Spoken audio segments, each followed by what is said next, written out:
porque mucha gente se nos une más allá del servicio de este momento que estamos aquí en tiempo real, estudiando la palabra del Señor. Gloria a Dios que la palabra del Señor llega a muchas más personas y llega y tiene la capacidad de llegar a otra parte del mundo. Está pasando un suceso increíble en todo el planeta, que si antes en la historia del cristianismo los ejes de la evangelización eran Estados Unidos y Europa, ahorita el centro del cristianismo está siendo América Latina y África. Amén. Y los especialistas hablan de la necesidad de una reevangelización de los países europeos. Amén. ¿Y de dónde va a llegar esa reevangelización de los países europeos? De Latinoamérica. Amén. Y de África. Y la verdad es que ahorita el Señor necesita líderes, necesita gente dispuesta y gente comprometida en su palabra. Y sabemos que la palabra del Señor seguirá avanzando, va a llegar hasta el último rincón del planeta, y la palabra del Señor no regresa vacía, pero es lo que hace falta en este momento, gente dispuesta a poner como prioridad la palabra del Señor. Amén. El día de hoy vamos a estudiar la palabra del Señor a través de el capítulo 2 del libro de Jonás. El estudio del día de hoy bien podemos titularlo como la oración de un arrepentido. El capítulo 2 del libro de Jonás dice de la siguiente manera: Entonces oró Jonás al Señor su Dios desde el vientre del pez y dijo: Invoqué en mi angustia al Señor y Él me oyó. Desde el seno del Seol clamé y mi voz oíste. Me echaste a lo profundo, en medio de los mares, y me rodeó la corriente. Todas tus ondas y tus olas pasaron sobre mí. Entonces dije: desechado soy de delante de tus ojos, mas aún veré tu santo templo.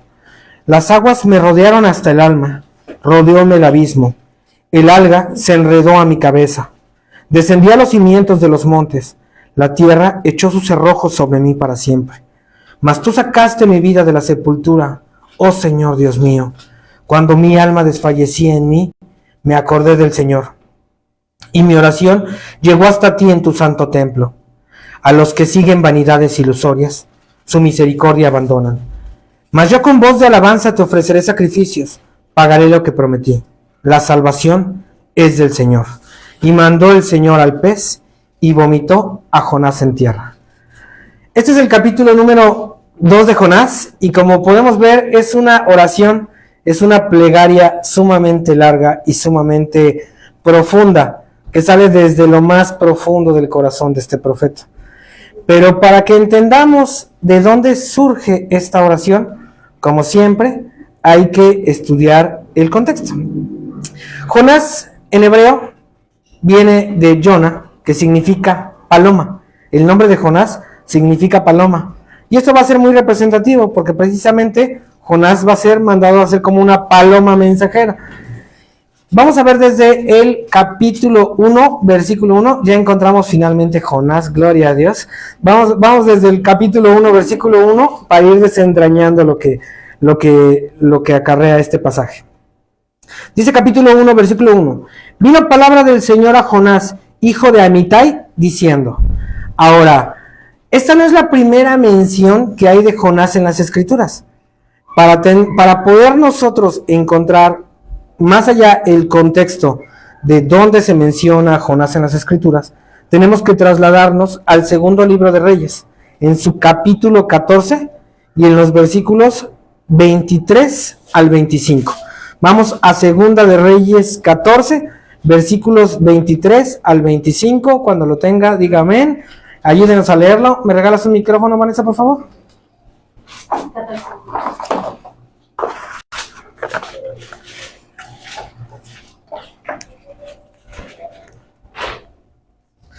Ya está listo el micrófono. ¿Sí? El año 15 de Amasías, hijo de Joás, rey de Judá, comenzó a reinar rey Jeroboam, hijo de Joás, sobre Israel en Samaria, y reinó 41 años. 24. E hizo lo malo ante los ojos de Jehová, y no se apartó de todos los pecados de Jeroboam, hijo de Nabat, el que hizo pecar a Israel. Él restaura los límites de Israel desde la entrada de Hamat hasta el mar de Araba, conforme a la palabra de Jehová, Dios de Israel, la cual él había hablado por su siervo Jonás, hijo de Amitai, profeta que fue de Gat-Hefer. Muchas gracias, Arelis. Aquí ya vamos encontrando precisamente que no es la primera mención en el libro de Jonás. Este pequeño fragmento de la escritura nos va a dar muchísima luz del contexto en el que va a ocurrir el libro de Jonás, a pesar de que no aparezca en el libro como tal. Nos dice que es en el reinado de Jeroboam, hijo de Joás. Este Jeroboam lo conocemos nosotros como Jeroboam II, y él tuvo un reinado a partir del año 793 al 753 antes de nuestro Señor Jesucristo. Esto significa que el profeta Jonás empieza su ministerio poco antes del profeta Amós. ¿Cuál es la característica del reino en este momento? De entrada nos está diciendo que Jeroboam II es el rey ¿de dónde? De Samaria, el reino del norte. Entonces, todavía están los dos reinos divididos, y está el reino del norte, Samaria, y el reino del sur, Judá. Y es Jeroboam II el rey del reino del norte.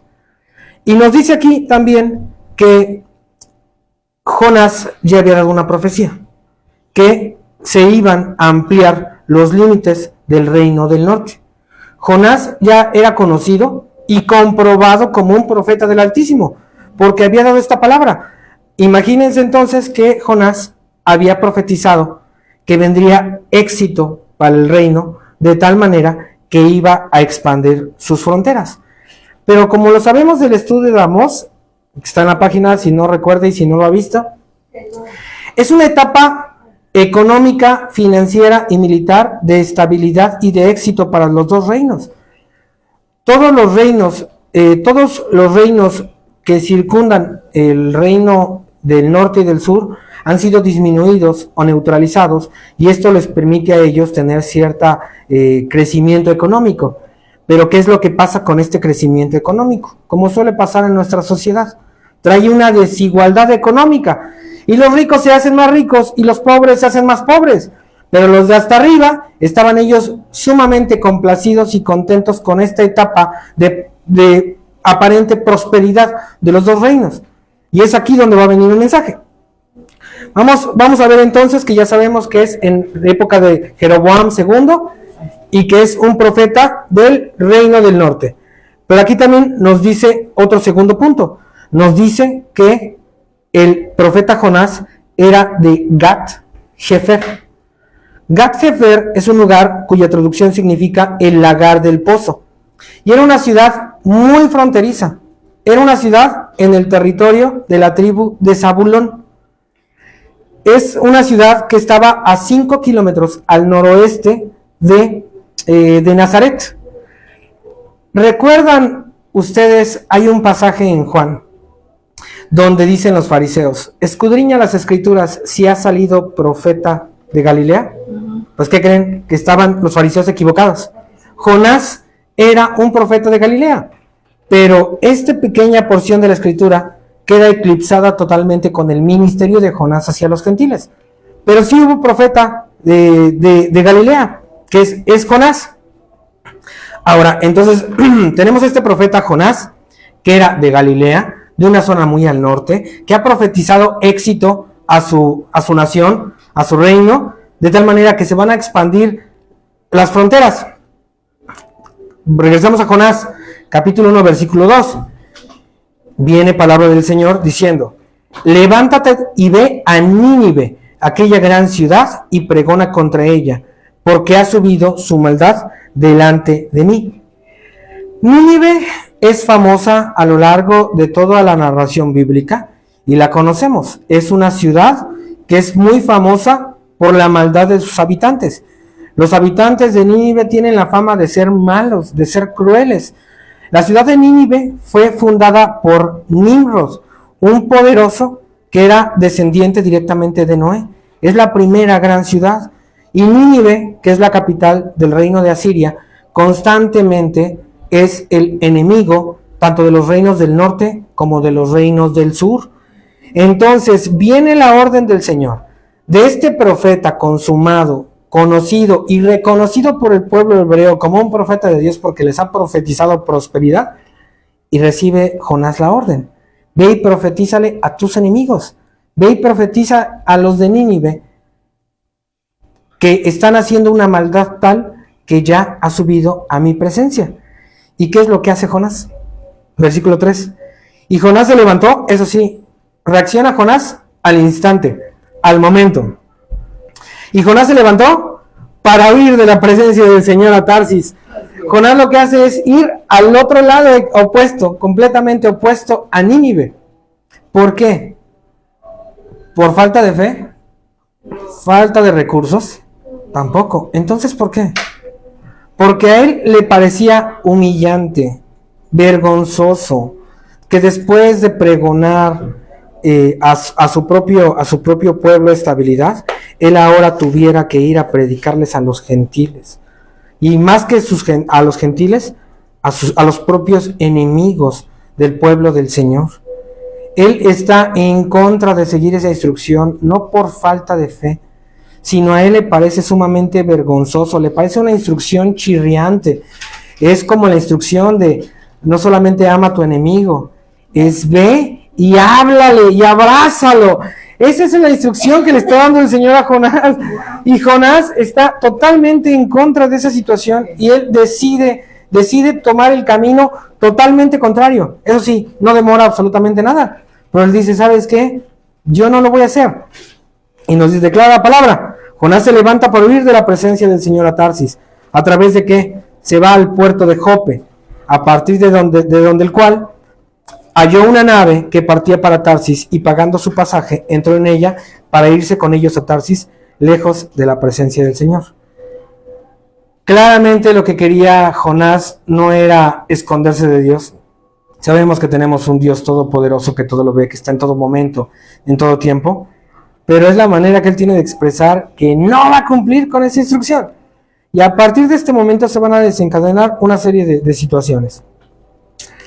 Para hacer honor a la verdad, vamos a leer el capítulo completo, el capítulo 1 de Jonás. No nos vamos a detener a analizarlo como tal, pero no me gustaría darle una versión resumida que quite algunas cosas importantes de la escritura. Vamos a leerlo completo de cualquier manera. Versículo 4 dice: pero el Señor hizo levantar un gran viento en el mar, y hubo en el mar una tempestad tan grande que se pensó que se partiría la nave. Y los marineros tuvieron miedo, y cada uno clamaba a su Dios, y echaron al mar los enseres que había en la nave, para descargarla de ellos. Pero Jonás había bajado al interior de la nave, y se había echado a dormir. Y el patrón de la nave se le acercó y le dijo: ¿qué tienes, dormilón? Levántate y clama a tu Dios, quizá él nos tendrá compasión de nosotros, y no pereceremos. Y dijeron cada uno a su compañero: venid y echemos suertes, para que sepamos por causa de quién nos ha venido este mal. Y echaron suertes, y la suerte cayó sobre Jonás. ¿Cómo echaban suertes? Como cuando decías piedra, papel, lo que quiera. Algo similar. Ellos utilizaban una bolsa con piedritas, y en esas piedritas anotaban la respuesta que ellos quisieran. En ese tipo de eso se llama echar suertes. Entonces, por ejemplo, puede ser dos que fuera sí o no, o puede tener el grupo de nombres. En este caso, ¿qué es lo que pasó? Pusieron el nombre en las piedritas, pusieron el nombre de todos y sacaron una a ver cuál era la elegida. Esta era la manera como la gente en la antigüedad, como no tenían una revelación completa del Señor, como no tenían un evangelio, ellos era como trataban de encontrar la voluntad de Dios. Y Dios obraba en ese entonces de esta manera. Y entonces justamente echan la suerte, ¿y qué es lo que sale? Supongamos que es como que meten la mano a la cajita y sale el nombre de Jonás. Versículo 8. Entonces le dijeron ellos: decláranos ahora por qué ha venido este mal. ¿Qué oficio tienes y de dónde vienes? ¿Cuál es tu tierra y de qué pueblo eres? Y él le respondió: soy hebreo y temo al Señor Dios de los cielos, que hizo el mar y la tierra. Y aquellos hombres temieron sobremanera y le dijeron: ¿por qué has hecho esto? Porque ellos sabían que huía de la presencia del Señor, pues él se lo había declarado. Imagínense en el momento que todos empiezan a preguntar: bueno, ¿y tú qué te dedicas? No, pues yo era cocinero en el pueblo de tal. No, pues yo era herrero en el pueblo de tal. Y imagínense, ¿cuál era su profesión? Yo soy profeta de mi Dios. ¿Y por qué estás aquí? Pues porque me dio una instrucción que no me gustó y estoy huyendo completamente de él. Entonces, claramente ellos le reclaman y le dicen: oye, pero ¿por qué hiciste eso? O sea, Si es un profeta, si es un varón reconocido, como que escucha, como que promulga la voluntad de Dios, pues claro que tienes que hacer el compromiso de cumplirlo, de seguirlo. Y entonces ellos le dicen, oye, pero pues entonces ¿por qué has hecho esto? Versículo 11, y le dijeron, ¿qué haremos contigo para que el mar se nos aquiete? Porque el mar se iba embraveciendo más y más. Versículo 12, y él les respondió, tomadme y echadme al mar, y el mar se os aquietará, porque yo sé que por mi causa ha venido esta grande tempestad sobre vosotros. Y aquellos hombres trabajaron para hacer volver la nave a la tierra, mas no pudieron, porque el mar se iba embraveciendo más y más contra ellos. Todavía que Jonás les dice, pues no se preocupen, quítense el problema, tírenme a mí por la borda. Todavía los hombres luchan e intentan poner a salvo la embarcación. Versículo 14, entonces clamaron al Señor y dijeron, te rogamos ahora, Señor, que no perezcamos nosotros por la vida de este hombre, ni pongas sobre nosotros la sangre inocente, porque tú, Señor, has hecho como tú has querido. Y tomaron a Jonás y lo echaron al mar, y el mar se aquietó de su furor. Y temieron aquellos hombres al Señor con gran temor, y ofrecieron sacrificio a Yahvé, e hicieron votos. Pero el Señor tenía preparado un gran pez que tragase a Jonás, y estuvo Jonás en el vientre del pez 3 días y 3 noches. Aquí vamos a hacer un par de declaraciones. Ustedes y yo sabemos que los marineros no tenían fama de ser personas santas. No precisamente, ¿verdad? Cuando nosotros pensamos en los marineros, ¿qué pensamos? En Popeye. Bueno, no precisamente. Pensamos en gente con qué? Como piratas. Como piratas, no tienen principios. No tienen nada. No tienen principios, son exactamente, ¿no? Roban, matan, violan, son dados a vicios. Y qué grande es Dios que agarra esta situación de Jonás para empezar a promulgar acerca de su santo nombre. Estos marineros no conocían absolutamente nada del Dios de Jonás. Ellos dicen, bueno, a ver, decláranos, ¿tú quién eres? ¿A qué te dedicas? ¿Y cuál es tu Dios? Y ellos decían, no, pues yo soy del pueblo de fulanito y mi Dios es fulanito. Y empezaron a descartar. Pero qué grande es Dios que cuando ven esta muestra del poder del Señor, de que es por causa de Jonás que se ha levantado el mar de tal manera que es una manera increíble, que es una manera que ellos no han visto. Y en el momento en que Jonás sale del barco, se aquieta totalmente, que ellos reconocen que de entre todos los dioses, el Dios de Jonás y el Dios que usted y yo creemos, es el Dios verdadero. Gloria al Señor. A partir de este momento, ¿qué es lo que nos declara la palabra? Que ellos ofrecen votos al Señor. Ellos se comprometen. Y en el momento que ellos conocen quién es el Dios verdadero, dejarán a sus falsos dioses y seguirán al Dios de Israel. Pero también nos dice la palabra una segunda aclaración, que el Señor ya tenía preparado un gran pez que tragase a Jonás. Y estuvo Jonás en el vientre del pez 3 días y 3 noches. Aquí hay dos corrientes, como todas las escrituras. Unos nos dicen que esto hay que tomarlo en un sentido, pues, metafórico, alegórico, ¿no? Que es una metáfora. Y hay quienes creen, y en mi caso creemos, que hay que tomarlo como un acontecimiento histórico. Hay curiosamente una anécdota de un marinero que se llama James Barclay. En 1891, este marinero James Barclay era parte de un barco de pesca de ballenas en el Atlántico. Y cuando iban persiguiendo un cachalote, que es uno de los peces más grandes, es una especie de ballena, al momento de que le enterraron el arpón, la ballena del dolor dio un giro y 2 pequeños botes en los que estaban los marineros para tratar de matarla, vuelcan y caen todos al mar. Y pudieron rescatar a todos menos a 2, entre ellos uno llamado James Barclay. Eventualmente este cachalote, por el hecho del arcón, se muere, lo alcanzan, lo llevan a tierra firme y lo abren. En el momento que lo están destazando, ven que parte de sus vísceras y el interior tiene movimiento. Y a ellos les llama la atención, lo abren y en el momento que abren el vientre del pez, ¿quién creen que estaba ahí? El marinero James Barclay. James Barclay llevaba 36 horas en el vientre del cachalote. Estaba totalmente inconsciente y cuando despertó estaba al borde de la locura irreconocible con unos episodios de violencia. Eventualmente este marinero se recuperó, se pudo recuperar. Eso le tomó semanas, quizá meses, y cuando se recuperó, ¿qué cree que hizo? ¿Regresó al mar? No. Jamás en la vida, jamás en la vida. Dejó el mar, jamás se volvió a acercar al mar, dejó de ser marinero, y cuenta esta historia que él terminó sus días como zapatero en su ciudad. Jamás él quiso volver a regresar. Claramente aquí hay personas que dicen que pues eso también es una fantasía, es un mito.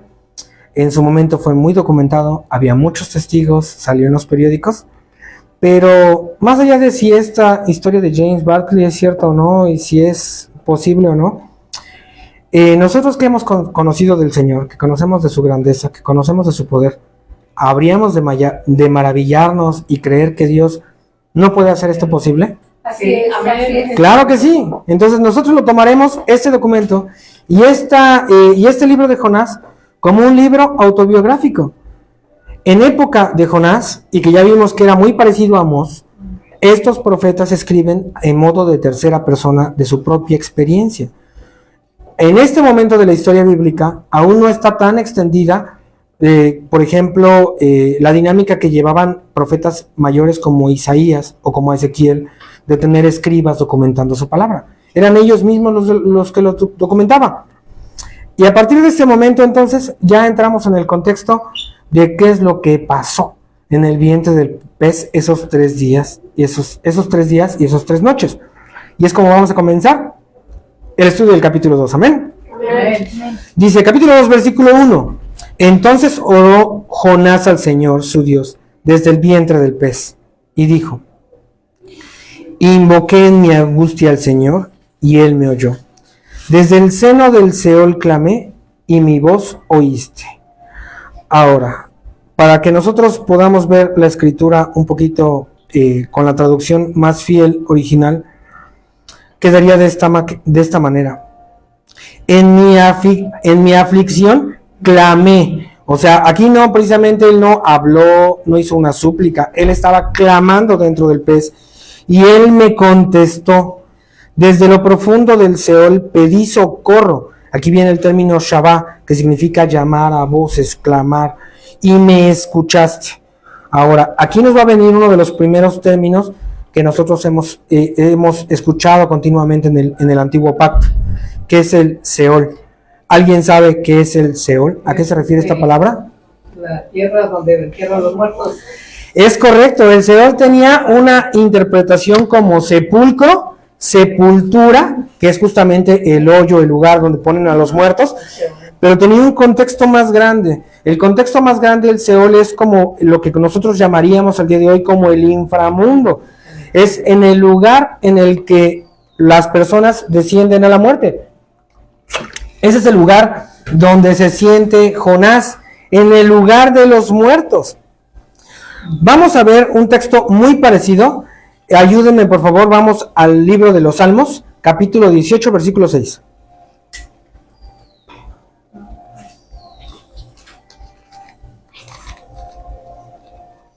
Cuando lo tengan, por favor, pasen el micrófono para que también se escuche en el video, por favor. Salmos 18, versículo 6.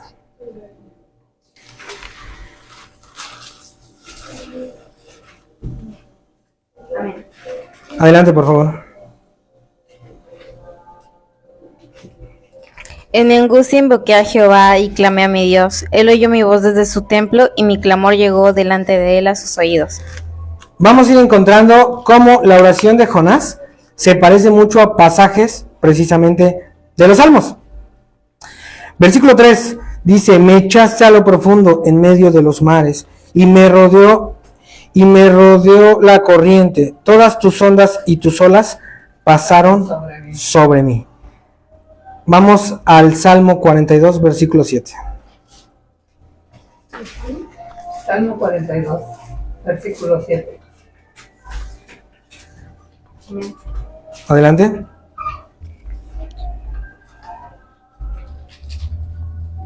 Un abismo llamado a otro a la voz de sus cascadas. Todas tus ondas y tus olas han pasado sobre mí.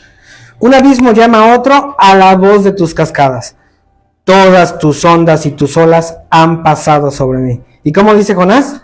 Todas tus ondas y tus olas pasaron sobre mí. Prácticamente es el mismo versículo. ¿Amén? Amén. Versículo 4. Entonces dije, desechado soy de delante de tus ojos, mas aún veré tu santo templo. Aquí el término correcto que viene en el texto hebreo es el templo de tu santidad. La santidad del Señor es como un templo por sí mismo, no es como una edificación construida, sino que es la santidad del Señor la que es el templo. Pero aquí vamos a ver el Salmo 31, 22.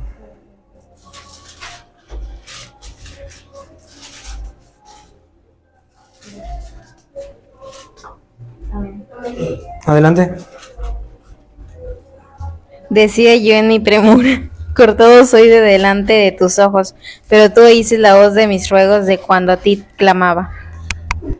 Ahora, este versículo nos va a dar la clave y la pista en la oración de Jonás.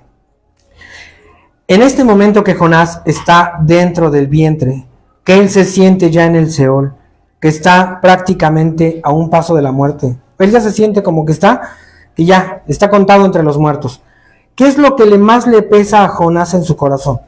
Él dice, me pesa mucho porque voy a morir, me pesa mucho porque ya no veré a mis familiares.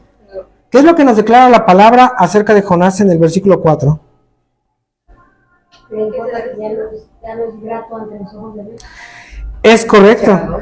Desechado soy. Lo que más le pesa a Jonás en este momento que está dentro del pez es esto, que él se siente que Dios lo ha desechado.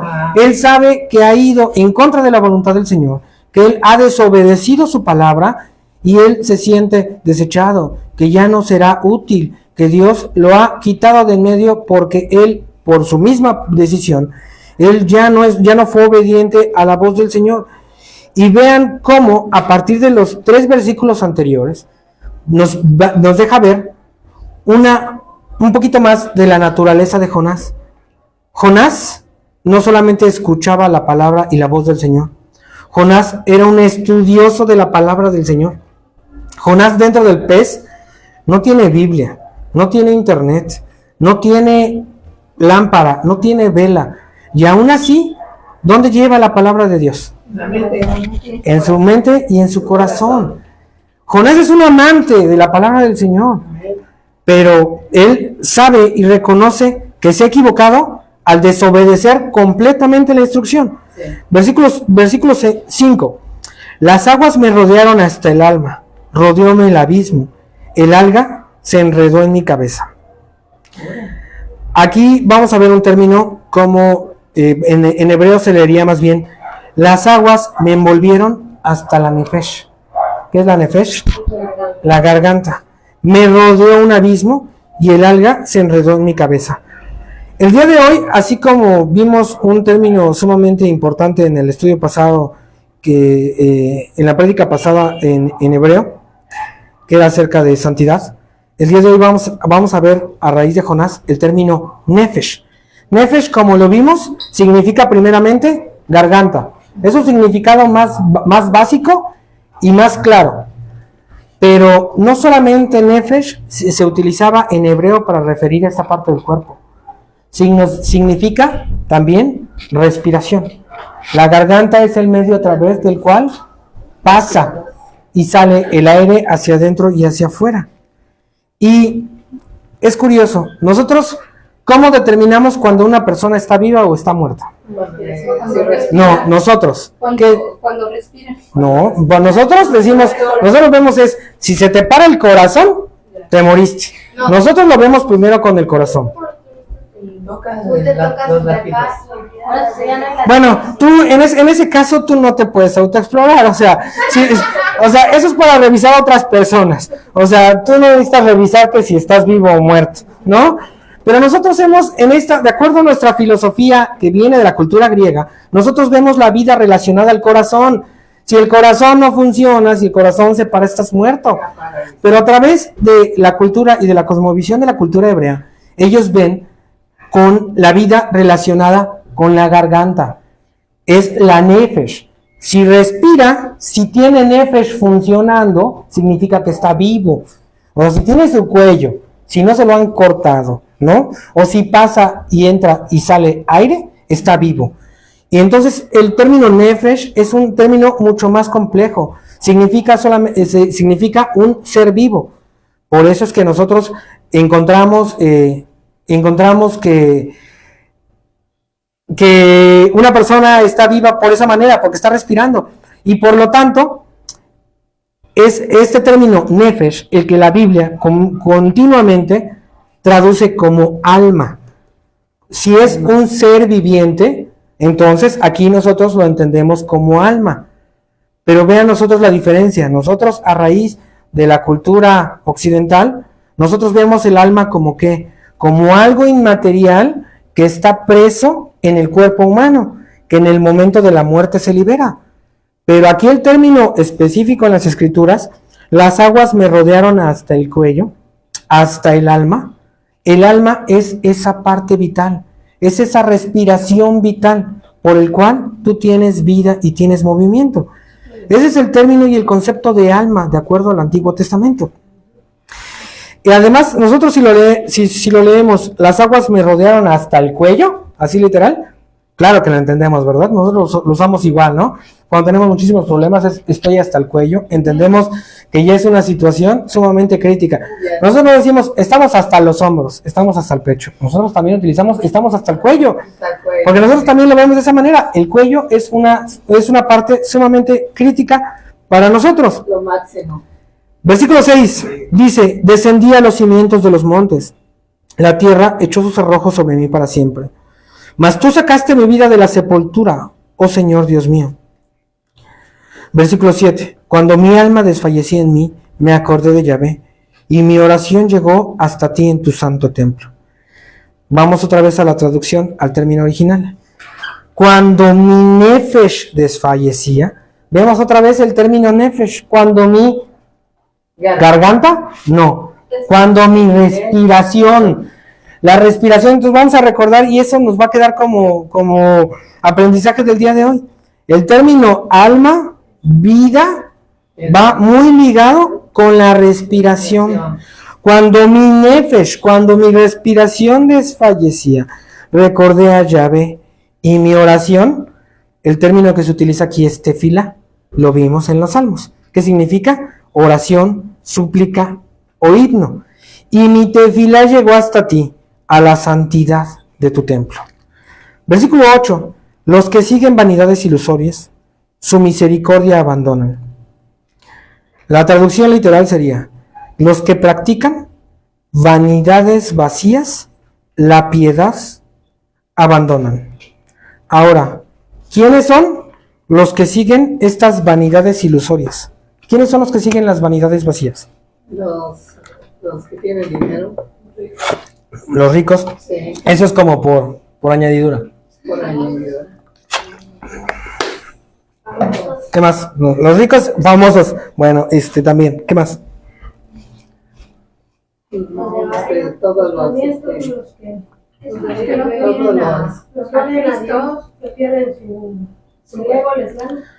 Los que no siguen a Dios, los que siguen falsas recompensas. Los del barrio. No. Los del barrio, bueno, no sé cómo se traduciría eso en términos bíblicos, pero a final de cuentas, ¿cómo se llama todo eso? Seguir falsos dioses. ¿Cómo se llama? Seguir falsos dioses. ¿Cómo se llama? Falsos Seguir dioses. falsos dioses. Tiene un término específico. ¿Cómo se llama? Idolatría. Idolatría. Todos aquellos que siguen las vanidades vacías son los que siguen la idolatría. Idolatría. Y Jonás, ¿qué se da cuenta? Que todos aquellos que hacen la idolatría, y no solamente aquellos que van en contra de los mandamientos más profundos del Señor, en Éxodo 20, en Deuteronomio 5, los mandamientos que te dicen, no te hagas escultura, ni de madera, ni de piedra, ni de yeso, no te inclines ante ellos. No solamente eso es la idolatría, sino cuando usted pone en su corazón algo que ocupa el lugar de lo que debería de tener Dios, eso es la idolatría. ¿Y qué nos está diciendo Jonás? ¿Por qué Jonás menciona esto en el versículo 8? Porque él se da cuenta que resistir a Dios, huir delante de su presencia, y no hacer su voluntad, es como si usted fuera un idólatra. Por eso es que viene este comentario y esta aclaración de Jonás en el versículo 8. Idólatra. Versículo 9. Mas yo con voz de alabanza te ofreceré sacrificios, pagaré lo que prometí. La salvación es de Yahvé. Traducción un poquito más precisa o textual sería: y yo, con clamor de gratitud, ofreceré sacrificios, pagaré lo que prometí. La Yeshua, la salvación, es de Adonai. Aquí Jonás reconoce que solamente Dios, el Dios todopoderoso, el Dios verdadero, es el único que tiene la capacidad de traernos la Yeshua. Yeshua significa salvación, liberación, ayuda. Él es el único que tiene esa capacidad. Y entonces él en este momento reconoce: cumpliré mi nadar, cumpliré mi voto, cumpliré mi promesa.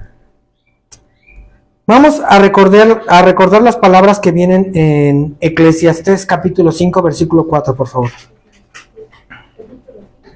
4 versículos. Capítulo 5, versículo 4, al revés. Versículo 5. Capítulo 5, versículo 4. Ahí está, 5, 4. Amén. Por favor, el micrófono. Cuando a Dios haces promesa, no tardes en cumplirla, porque Él no se complace de los insensatos. Cumple lo que prometes. 5, Mejor es que no prometas y no que prometas y no cumplas. 6. No dejes que tu boca te haga pecar, no digas delante del ángel que fue ignorancia, porque harás que Dios se enoje a causa de tu voz y que destruya la obra de tus manos. En este momento, Jonás dice: cumpliré lo que prometí. ¿Alguna vez hemos leído alguna promesa que haya hecho Jonás a lo largo de este libro? No. Pero seguramente él, en la soledad, en la privacidad de su habitación, el que le dijo: Señor, yo proclamaré tu palabra. Jonás era un profeta y él había ido ya a predicar éxito. Pero ¿qué es lo que le dicen? Bueno, ve y predícale a esta nación idólatra, a esta nación perversa, y él es donde dice, ¿no? ¿Y qué nos declara el predicador en el Eclesiastés? Cumple tus promesas. Cualquier promesa que le hagas al Señor, cúmplela. Él da una recomendación. Mejor es que no prometas. Pero yo lo veía en la semana y yo lo platicaba. Dios es un Dios de promesas. Dios es un Dios de pactos. Amén. La solución será en no prometerle nada al Señor. Claro que no. Será en comprometernos. Porque si no vamos a ser como una madera tirada al viento en alta mar, llevada de un lado para otro. Bueno, es que mejor yo no prometo nada al Señor para que el Señor no se enoje conmigo. Y no se trata de eso. Se trata de poner tu compromiso, poner tus prioridades y ponerlo a Él en primer lugar. Y hay muchas cosas que no estamos nosotros viendo. Muchas veces no ponemos atención en lo que estamos cantando. Y cantamos: Señor, yo iré y heme aquí, envíame a mí, y tú eres mi vida y tú eres lo más importante, ¿no? Iniciamos este servicio diciendo esta canción que está de moda, ¿no? Yo danzo en el proceso. ¿Y qué es lo que pasa? Que después somos juzgados y viene la balanza de acuerdo a lo que nosotros estamos diciendo. ¿Y qué hemos de decir? Si tuviéramos la capacidad. Si nosotros nos ponemos a cantar, Señor, heme aquí. Bueno, y nos da una misión como las que estábamos hablando al inicio. Ir a África, ir a los países árabes, donde ahí predicar de Jesús significa muy probablemente perder la vida, ¿no? Y Dios te pone un ministerio, así que vas a decir, bueno, entonces mejor no, porque solamente era una canción, solamente estaba cantando. Y hemos de tener cuidado con eso, porque nos dejamos llevar por las emociones de la alabanza, por el ritmo que está muy pegajoso, pero no nos detenemos a pensar en el verdadero significado que tienen esas canciones para nuestra vida y la aplicación. Y es uno de los mensajes que tiene Jonás. Ahora, en el momento que Jonás termina su oración, ¿la termina con qué? Con el compromiso de decir, pagaré lo que prometí. Y en este momento, ¿saben qué pasa? Pasa algo maravilloso. Versículo 10. Y mandó el Señor al pez y vomitó a Jonás en la tierra. En el momento en que Jonás reconoce su falla, su falta y sobre todo vuelve a comprometerse, es en ese momento cuando el pez lo escupe. Es curioso y es interesante ver esta analogía.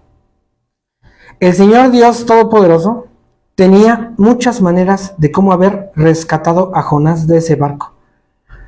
Primero, Dios es grande, que no lo deja irse. Le dice, tú no te vas, tú vas a ir a donde yo te estoy mandando. Pero después de que lo tiran por la borda, se me ocurren 1002 maneras impresionantes y milagrosas de cómo Dios pudo haber rescatado a Jonás. Se pudo haber abierto un torbellino en medio del mar y se lo lleva así como se llevó el torbellino Elías, ¿no? Pudieron haber llegado un centenar de ángeles y hubieran podido cargar a Jonás. Y se lo hubieran llevado directo y sin escalas hasta Nínive. No era premio. Si no era premio, bueno, pudo haber salido cualquier, absolutamente cual otra cosa. ¿Por qué cree usted que Dios escogió al pez? Para que reflexionara todo lo que había hecho. ¿Para que reflexionara? El pez significa ese proceso que nosotros pasamos Sí. para que nosotros podamos reflexionar, arrepentirnos, aprender más acerca de la voluntad del Señor. Pero esa era la manera exacta y precisa que tenía el Señor Dios para que Jonás cambiara su corazón. Si no hubiera sido de esa manera, en completa oscuridad, en completa soledad, no hubiera sido el mismo efecto. Si hubieran sido un día, 2 días en medio del pez, ¿hubiera surtido el mismo efecto? Tampoco. Dios es justo y soberano, y vemos aquí una de las grandes cosas de la naturaleza de Dios. El pez no salió de la nada. El pez no apareció y se creó así al instante para comer a Jonás. La palabra nos declara que el pez, el Señor lo había preparado. Nos habla de la grandeza que tiene el Señor para preparar y hacer esos planes a lo largo de los tiempos, de cientos y de miles de años que nosotros no alcanzamos a ver. Y Él manda el proceso justo de la manera en que cada uno de nosotros lo requerimos en ese momento para recapacitar. ¿Y en qué momento sale Jonás? En el momento que él reconoce, Señor, me has desechado, es lo que me duele, pero sobre todo, cumpliré lo que te había prometido. Y es en ese momento que el pez lo escupe. Vamos a darle gloria al Señor, por favor.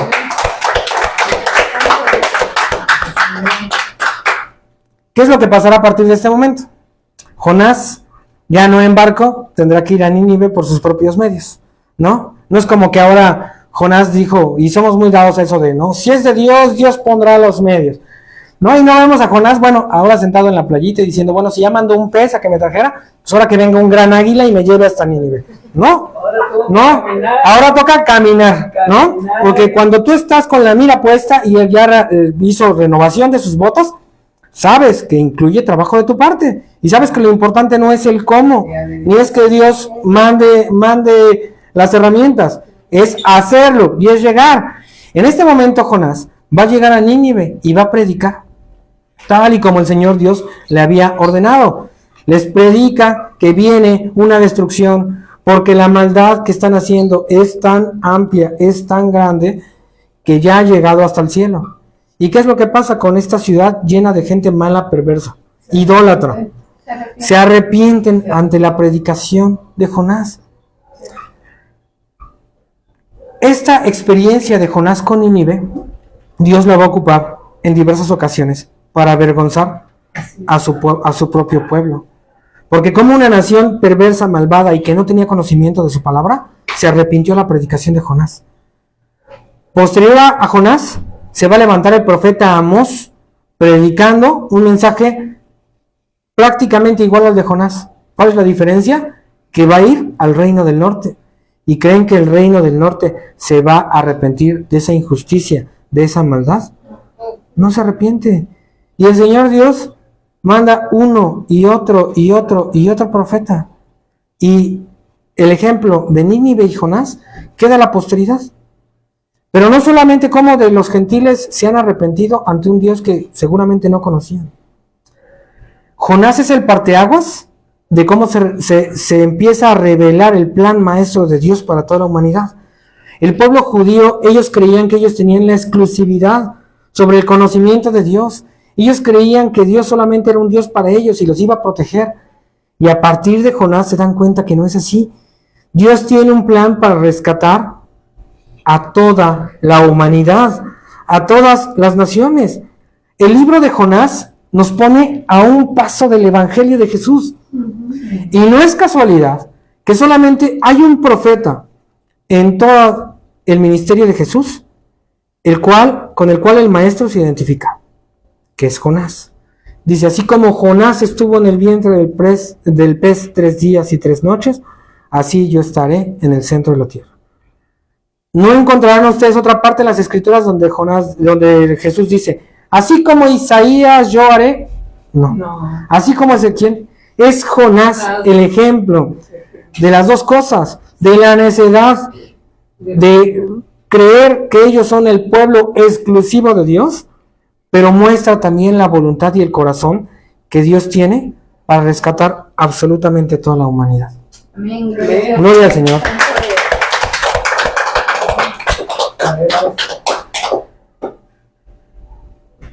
Jonás en el capítulo 4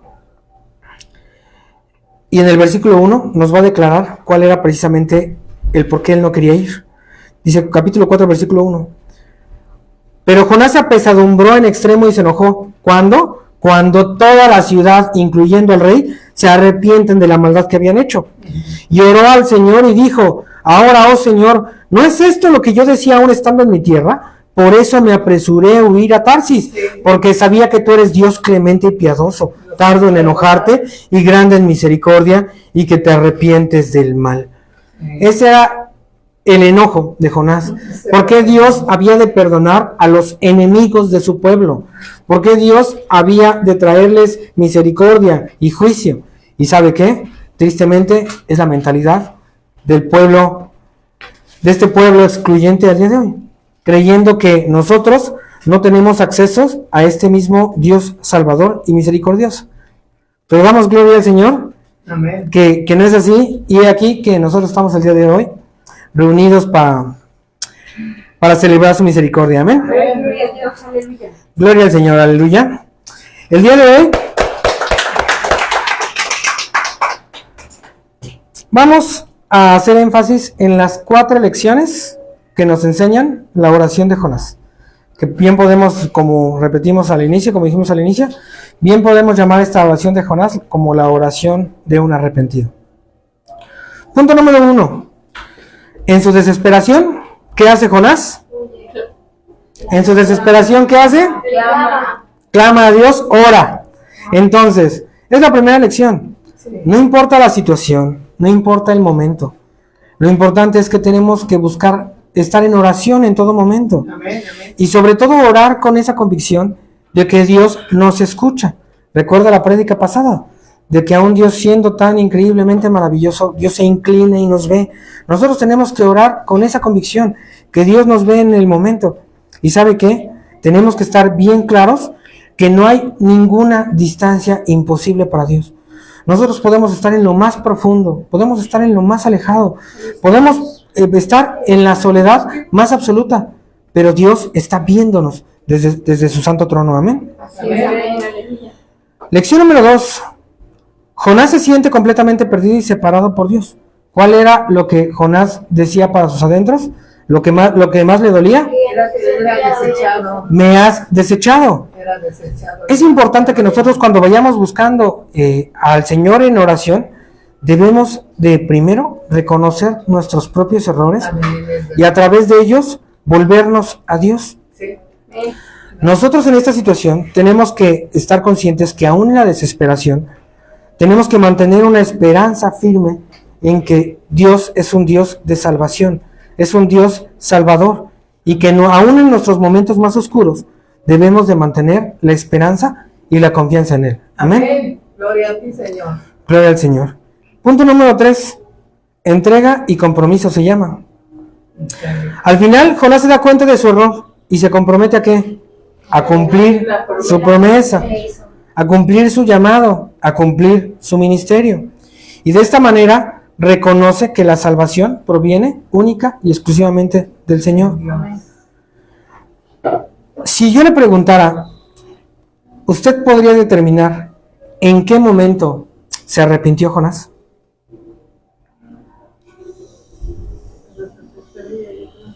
¿Tú crees que hasta el tercer día?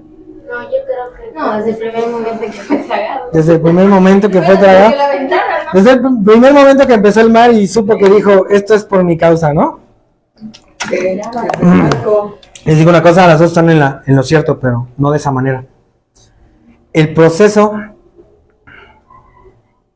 del arrepentimiento de Jonás no tiene un momento específico. Comienza en el momento que se da cuenta que la regó, que está en el barco y empiezan las olas, pero termina en el momento que dice, cumpliré mi promesa. Empezando por esos 3 días, desde el minuto 1 que está dentro del pez. Nosotros tenemos que entender que nosotros tenemos que ir así en la senda y en el camino del Señor. Va a ser un proceso en el cual nosotros tendremos que ir renovando nuestra fe. No hay un momento específico que de pronto se le prende la luz a Jonás en medio del pez y ya en ese momento, ¡plá! ¡Ah, ya me di cuenta! No, es un proceso. Es un proceso. Es cuando, por si, ¿sabes? Es cuando por si sabes que te mandan a hacer algo, por si tus papás, y desde un momento en que tú no lo quieres hacer, sabes que ya estás mal porque no lo vas a hacer. Entonces desde ahí sabes que vas a tener consecuencias, pero aún así no lo haces. Es como lo hubiera pasado a Jonás, ¿no? ¿Y cuándo te terminas de arrepentir? Cuando mamá saca el cinturón, ¿no? Sí. Ya es donde es el último chispazo y dices, ay, creo que sí estaba mal. Realmente no. Es un proceso. Y como bien lo comentas, o sea, tú desde el principio que te mandan a ser obediente y te mandan a hacer alguna instrucción, alguna indicación, y tú no lo quieres hacer, tu conciencia te da testimonio que estás haciendo mal. Claro, que si tú ya estuvieras completamente convencida dirías, estoy mal y me paro a hacerlo, ¿no? Es como deberíamos de funcionar los seres humanos, pero somos bastante dados a complicarnos e irnos al extremo del masoquismo. Punto número 4, la liberación de Jonás. La liberación de Jonás es la muestra de la misericordia de Dios en acción. Y sobre todo recordemos, Dios es un Dios de segundas oportunidades. Dios pudo haber levantado a otro profeta que fuera a Nínive, seguramente sí. Pudo haber levantado él mismo a alguien de Nínive. Pero Dios quería que fuera Jonás el que hiciera esa labor. Y así como Jonás, usted y yo hemos recibido segundas, terceras y hasta cuartas oportunidades. Y esto nos lleva a estar conscientes que nosotros tenemos que cosechar y tenemos que cultivar nuestra relación con Dios, orando con fervor, buscando su presencia y más aún en las pruebas más difíciles. Esto suena sumamente fácil, pero claramente no lo es. El estudio de la palabra del día de hoy parte pues de que la semana pasada estudiábamos nosotros acerca del pozo de la desesperación. Así es. De cómo clamamos y en la desesperación nosotros tenemos la convicción de que Dios está ahí viéndonos. Pero así como decimos esos de la alabanza de danza en el proceso, cuando viene el proceso realmente nosotros tenemos esa certeza, pues cada uno tendrá una calificación diferente. Nosotros estuvimos en la boca del pez esta semana, 3 días y 3 noches. Seguramente y claramente no es fácil, pero confiamos que todos los involucrados directos en estos días de oscuridad en los que estuvimos, pues hayamos salido aprobados ante los ojos del Señor. Amén, amén.